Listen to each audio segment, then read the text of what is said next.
So I wanted to talk about boundaries and how that relates to the awakening process, non-dual realization, if you want to call it that.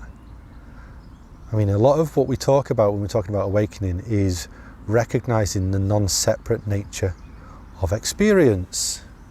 Let me knock down some settings. 1 second, the sun's coming out. Ooh. Yeah, it's a sunny day, it's really nice. Warm, and I'm in the park for a change, which is good. And yeah, and in an experience like this, it's easy to feel the lack of separation, the lack of boundaries. On a day like today, I'm in the countryside. Well, not in the countryside, but I'm surrounded by nature, and I can feel the interconnected nature of experience. There's this process unfolding of which I'm a deep part of. So yeah, a lot of the non-dual or awakening exploration is feeling into boundaries, or finding a lack of boundaries. Not even finding a lack of boundaries, finding that there are no boundaries, ultimately, when we feel into the body, the being, the mind.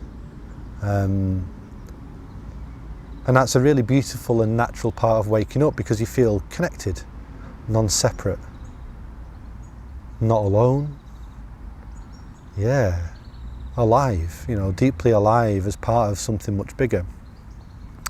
But it can be kind of problematic when you have boundary issues. And what I mean by boundary issues is like when I was younger, I never really knew what a boundary was. For a lot of my life, in fact, I could neither set boundaries myself, and I had those any potential boundaries that could have existed, they were kind of walked over or kind of pushed through by others in my life. So what it meant was, it was kind of like an emotional enmeshment for me, between me and the people around me. So what that feels like, enmeshment, it still feels a bit like it now, because it's an old energetic habit. But kind of what it feels like is that I would feel others' emotions as my own, and therefore my well-being would be tied in with the emotions of others, maybe my primary caregivers or family members, friends. So if they were going through a rough time, then I'd be having a rough time, and I would then take responsibility for their feelings. So if somebody was angry or upset, then it would be my fault. I would be the one responsible for that. And I would have to try and fix it. So then a lot of this kind of people-pleasing, fawning behaviour came online to try and fix the situation. And this is really common, I think, in a lot of people. I think a lot of people can probably relate to this kind of behaviour. Now, the difficulty with regards to awakening, as I mentioned, is you're starting to feel into the boundaryless nature of experience. However, in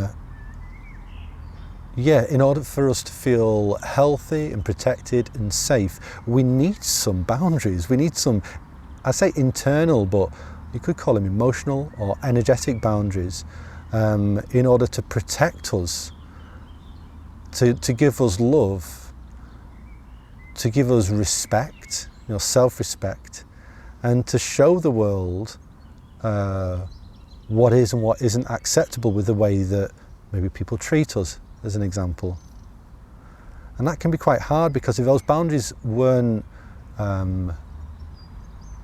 cultivated, let's say, earlier in life, then you can find yourself after awakening or through the awakening process of going, I feel like part of everything, and yet, other people's feelings start to really impact on me, start to really hurt me. I don't know where to draw the line, and actually there's a fear of drawing a line, because the lesson I've learned from when I was younger is, there are no boundaries, and if I did draw a boundary, then there's a potential for someone to reject me, or a potential for someone to disown me, to harm me, maybe. And this can kind of play out, or it's certainly been playing out for me for many years, learning how to reclaim my boundaries. Well, I say reclaim, just claim boundaries for the first time. We've got a little doggy as well now, which is nice. Yeah, so claim boundaries for the first time in my life, like healthy boundaries. And it just seems it's becoming more and more apparent that that's what I need in order for my own well-being, and therefore for the well-being of those around me. You know, the strength and ability for me to say a clear no when things are not acceptable, when people's actions, behaviours are hurting me, then it's important for me to be able to say, no, that's not acceptable. And putting a boundary up, putting a kind but firm boundary up around, yeah, I say around, it's not kind of around, but you know, within my experience so that I'm protected. And it's hard to do because I don't know how to do it. It's kind of new. I'm learning how to do it for the first time really. And it seems like there's two kinds of boundaries that I've been playing with. One is implicit, like the implied boundary. So let's say somebody says something to me that is really kind of mean-spirited and really negative, and it's not the way in which I want to engage in life. Then the implicit, implied boundary would be to just disengage, say nothing, and just not respond. So you're implying that I am not going to operate on that level. That's not how I work anymore. So that we're creating an implied boundary. And then there's also the explicit boundary as well, which is a little bit more forceful, a little bit more like, no, stop there, where we're explicitly saying, this is not acceptable. We're communicating, no. You've gone so far, but you won't go any further. The way that you're behaving, the way that you're interacting with me is not okay, and it hurts, and I won't interact with that anymore.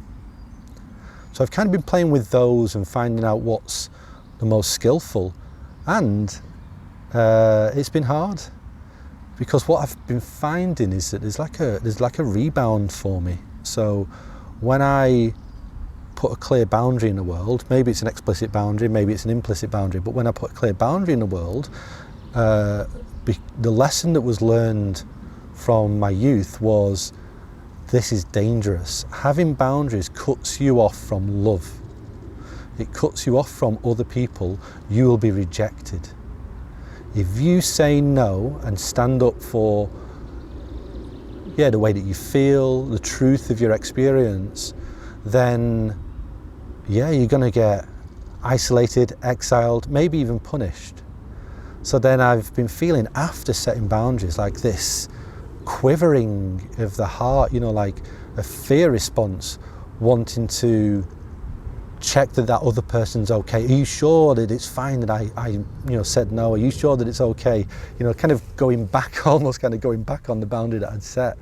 It's a very peculiar thing, and it hasn't been playing out like that. I've just been feeling the intention inside, but it's challenging work because it's brand new, and it's dealing with deep fears that have been really baked in from a very early age. And that's like the fear of, not just the fear of rejection, but the fear of not getting the care that I need.